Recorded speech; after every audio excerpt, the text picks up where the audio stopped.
इस्लाम का नाम तो आप बार बार सुनते ही होंगे, लेकिन इस्लाम है क्या?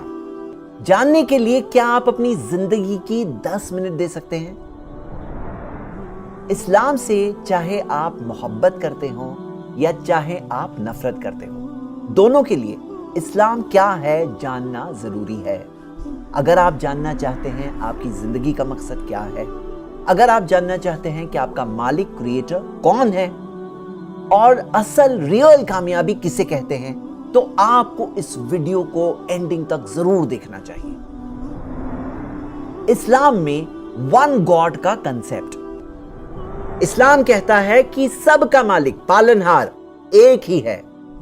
आप सोचें, हम सब में एक ही खून दौड़ता है, एक ही जमीन पे रहते हैं, एक ही आसमान हम सब के ऊपर है, तो हम इंसानों का मालिक भी तो एक ही है। पूरी कायनात यूनिवर्स का बनाने वाला एक ही है, वही है हर चीज का मालिक। आप सोचो, एक छोटी सी गाड़ी में अगर 2 ड्राइवर्स हो जाएं, तो हर चीज दरहम भरम हो जाएगी। इस कायनात में अगर एक से ज्यादा चलाने वाले होते तो पूरा कंफ्यूजन हो जाता। इस्लाम कहता है कि उस पालनहार के जैसा कोई नहीं है। सोचें, ये बड़ी कायनात, आसमान और जमीन की हर चीज, हमारी अपनी बॉडीज, एक सेल के अंदर की पूरी डिजाइन, यहां तक आके डीएनए के अंदर की कोडिंग, सब ये बात की गवाही देते हैं कि इनका क्रिएटर है, और वो क्रिएटर बहुत इल्म वाला है, बहुत ताकत वाला है, कंट्रोल वाला है, बिल्कुल परफेक्ट है, उसके जैसा कोई नहीं है। इंसानों की ये आदत होती है कि जब किसी की तारीफ करते हैं तो उस इंसान को गॉड का दर्जा दे देते हैं, लेकिन हकीकत तो यह है कि हम इंसान एक टाइम पर 2 लोगों की भी बात नहीं सुन सकते हैं। ऊपर वाला तो करोड़ों की पुकार सुनता है। अगर हमें सब चीजों की, इंसानों की, जानवरों की, मशीनों की, सब चीजों की आवाज सुनाई देने लगे तो हम तो पागल हो जाएंगे। ऊपर वाला तो सबको सुनता है, दिलों की पुकार सुनता है, गूंगे की पुकार सुनता है। ऊपर वाले जैसा तो कोई नहीं है, उसके बराबर भी कोई नहीं, उस जैसा भी कोई नहीं है। तो इबादत किसकी होनी चाहिए? इस्लाम कहता है कि सारी इबादत उस एक मालिक की ही होनी चाहिए। अब एक बात सोचिए, जब सब चीजों का बनाने वाला एक ही है, मालिक वही है, चलाने वाला वही है, तो हमारी सारी इबादत पर, वर्शिप पर, पूजा, उपासना, बंदगी पर किसका हक है? उसी एक मालिक का। मतलब हम नहीं इबादत करें सिवाय उस एक मालिक की। उस एक मालिक को अरबिक में हम अल्लाह कहते हैं, जो सारे इंसानों का मालिक है, आपका मालिक है, मेरा मालिक है, हर चीज उसी की दी हुई है। इसी चीज से जिंदगी में सुकून मिलता है, पीस ऑफ माइंड मिलता है। एक मिसाल है, आप सोचिए, अगर एक शख्स है जिसका एक बॉस है, उसे एक बॉस की बात सुननी है, और एक और शख्स है उसके 10 बॉसेस हैं, सब अलग अलग डायरेक्शन देते हैं, दोनों में से किसके पास पीस ऑफ माइंड होगा? हमें सिर्फ उसी की इबादत करनी चाहिए, वर्शिप करनी चाहिए, और जो इबादत भी हम करते हैं सिर्फ उसी की खुशी के लिए करना चाहिए। हाँ, अच्छे नेक इंसान होते हैं जिनसे हम अच्छी चीजें सीख सकते हैं, वो हमारे लिए इंस्पिरेशन है, लेकिन वर्शिप उनकी भी नहीं, इबादत उनकी भी नहीं, उनके बनाने वाले की होनी चाहिए। एक ऐसा गुनाह जो हरगिज माफ नहीं होगा। आप सोचो, जब सब कुछ उस एक मालिक का दिया हुआ है और हम इबादत किसी और की करें, वर्शिप किसी और की करें, हम दूसरों को उसका पार्टनर बनाएं जबकि उसका कोई पार्टनर नहीं, तो ये कितनी गलत बात है। ये तो ऐसा है जैसे कि उस एक मालिक के साथ गद्दारी किए। उसकी जमीन पर रहते हैं, उसका दिया हुआ खाना खाते हैं, सारी नेमतें उसकी दी हुई, और हम इबादत करें, वर्शिप करें दूसरों की। ये इस जमीन पर होने वाला सबसे बड़ा अपराध, अनफॉरगिवेबल सिन है कि हम उस एक मालिक के साथ दूसरों को शरीक करें, पार्टनर्स बनाएं।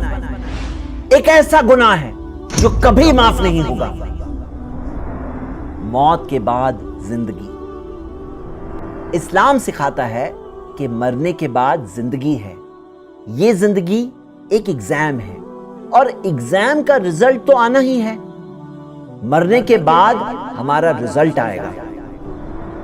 آپ سوچو، جس نے ہمیں پہلی بار بنایا، کیا اس کے لیے ہمیں پھر سے بنانا کوئی مشکل کام ہے؟ جس نے اتنی بڑی دنیا بنائی، اتنی بڑی کائنات بنائی، یونیورس کو بنایا، کیا وہ ہمیں پھر سے نہیں بنا سکتا؟ جو زمین کو سوکھ کر مردہ ہو جانے کے بعد اسے بارش کے ذریعے زندہ کر دیتا ہے اور زمین پھر ہری بھری ہو جاتی ہے، کیا وہ ہمیں پھر سے نہیں بنا سکتا؟ ایک دن آئے گا جس دن پورا انصاف ہوگا انسانوں میں، اچھوں کو اچھائی کا انعام ملے گا۔ جنت ایک ایسی جگہ جہاں ریئل خوشی ہے، جہاں ہمیشہ رہیں گے۔ اور اگر برا کیے ہیں، حق کو دیکھ کر سمجھ کر، سچائی کو دیکھ کر سمجھ کر انکار کیے ہیں، تو اس کا انجام بھی ہمارے سامنے آئے گا۔ جہنم ایک ایسی جگہ جہاں موت ہر طرف سے آئے گی لیکن کوئی انسان نہیں مرے گا، جہاں سزا ہر طرف سے ملے گی لیکن ایک انسان پھر نہیں مرے گا۔ یہی سچائی سارے انسانوں تک پہنچانے کے لیے اوپر والے نے انسانوں میں سے ہی ایک انسان کو چنا۔ ایسے چنے ہوئے انسانوں کو رسول، پیغمبر، میسنجر، مارگدرشک بنائے۔ ان کے پاس فرشتوں کے ذریعے اللہ کا پیغام پہنچا اور انہوں نے انسانوں تک سچے پیغام کو پہنچایا۔ 1400 سال پہلے آخری پیغمبر محمد صلی اللہ علیہ وسلم کو عرب زمین پر بھیجا گیا، ایک ایسے انسان جنہوں نے زندگی میں کبھی جھوٹ نہیں کہا، امانت دار، ہائیسٹ لیول کا کیریکٹر رکھنے والے۔ آپ پوری زندگی دیکھ سکتے ہیں۔ میں آپ کو صرف ایک مثال دیتا ہوں۔ ان کا ایک بیٹا تھا، ابراہیم کا بچپن میں ہی انتقال ہو گیا۔ جس دن انتقال ہوا اسی دن سورج گرہن ہوا۔ لوگ کہنے لگے کہ یہ سورج گرہن ابراہیم کی ہی موت کی وجہ سے ہوا ہے، سورج شوق میں ہے۔ سوچو، اگر کوئی جھوٹا انسان ہوتا تو ایسے موقع کو کیا جانے دیتا؟ اپنی بڑائی ثابت کرنے کے لیے یہ بات کہتا کہ ہاں سورج میرے بیٹے کے انتقال پر گرہن کر رہا ہے، اور اپنی بڑائی ضرور ثابت کرتا۔ لیکن محمد صلی اللہ علیہ وسلم اللہ کے سچے رسول ہیں۔ انہوں نے لوگوں کے غلط بلیف کو کریکٹ کرتے ہوئے کہا کہ یہ سورج اور چاند گرہن نہیں کرتے کسی کی موت کی وجہ سے، نہ کسی کی زندگی کی وجہ سے۔ انہوں نے خود کی یا کسی اور انسان یا پتھر کی ورشپ، عبادت کی طرف نہیں بلایا۔ انہوں نے انسانوں کو صرف ایک مالک اللہ کی ورشپ کرنے کہا۔ خود تو انہوں نے بہت ہی کم، منیمم سے گزارا کیا، لیکن دنیا میں ایک بہت بڑا چینج لایا کہ آج تک ان کی ٹیچنگز کا اثر 200 کروڑ سے زیادہ مسلمان محسوس کرتے ہیں، اور انسانوں میں سب سے زیادہ محبت انہی سے کرتے ہیں۔ انہیں جو سب سے بڑا پروف دیا گیا ان کے پروفیٹہڈ کا، وہ ایک کتاب ہے قرآن۔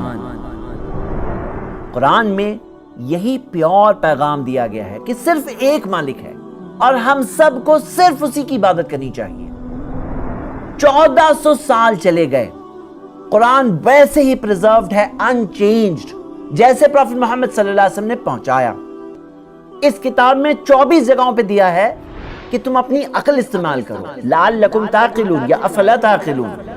ایک کتاب جس کی آیتیں، ورسز 23 سال کی مدت میں سچویشنز کے اعتبار سے اوپر والے کی طرف سے آئی، لیکن پھر بھی ایسی کوئی بھی 2 آیتیں نہیں ہیں جو آپس میں ایک دوسرے سے ٹکراتی ہیں۔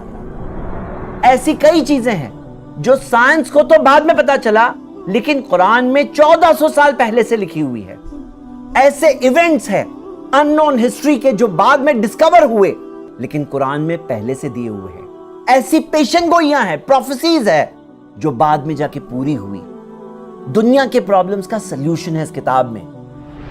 قرآن میں دیا ہے ھذا بلاغ للناس، یہ انسانوں کے لیے پیغام ہے۔ یہ پیغام میں نے آپ تک پہنچایا۔ فائنلی ہم سب کو उसी मालिक के पास वापस लौट कर जाना है जिसने हमें बनाया। ये वो रियलिटीज है जिससे कोई भी इंसान अगर ओपन माइंड से सोचे तो आसानी से समझ सकता है। इंसानों का मालिक एक ही है, हमारी सारी इबादत वर्शिप उसी के लिए होनी चाहिए। मरने के बाद जिंदगी है, एग्जाम का रिजल्ट यकीनन आने वाला है। प्रॉफेट मोहम्मद सल्लल्लाहु अलैहि वसल्लम सच्चे मैसेंजर अल्लाह के आ चुके हैं। कुरान इंसानों के लिए मालिक की तरफ से किताब है रहनुमाई के लिए। मैं आपको दावत देता हूं कि आप इन रियलिटीज को कबूल करें। ऊपर वाले का हम सब पर बहुत बड़ा एहसान है। यह हमारे तरफ से एक बेसिक शुक्रगुजारी है कि ऊपर वाले के बारे में सही बात जानकर हम आंखें बंद ना करें, बल्कि उन हकीकतों को कबूल करें। फायदा इसमें हमारा खुद का है, हमारे बच्चों का है, हमारी अगली पीढ़ी का है कि हम सही रास्ता जानकर उसे बताकर जाएं। मैं आपको दावत देता हूं कि आप अपनी मर्जी को अपनी मालिक की मर्जी के आगे सरेंडर करें। अरबिक वर्ड इस्लाम का मतलब है अपनी मर्जी को सरेंडर करना, और मुस्लिम एक ऐसा शख्स है जो अपनी मर्जी को अपनी मालिक की मर्जी के आगे सरेंडर करता है। अगर कोई शख्स सच्चे दिल से इस बात को मान ले और अपनी जुबान से कह दे और अपनी जिंदगी में कबूल कर ले, ला इलाहा इल्लल्लाह मुहम्मदुर रसूलुल्लाह, कि नहीं है कोई इबादत के लायक सिवाय उस एक मालिक अल्लाह के, और मोहम्मद सल्लल्लाहु अलैहि वसल्लम अल्लाह के सच्चे रसूल हैं, तो वो शख्स मालिक की नजरों में, ऊपर वाले की नजरों में मुस्लिम हो जाएगा। मैंने आप तक ये मैसेज पहुंचाया, फाइनली फैसला आपका है। मैं आपको एनकरेज करता हूं कि जिंदगी में जो सही बात आपको समझ में आए उसको जरूर कबूल करिए, क्योंकि हमारा अपने मालिक के पास वापस जाने का वक्त तो कभी भी आ सकता है।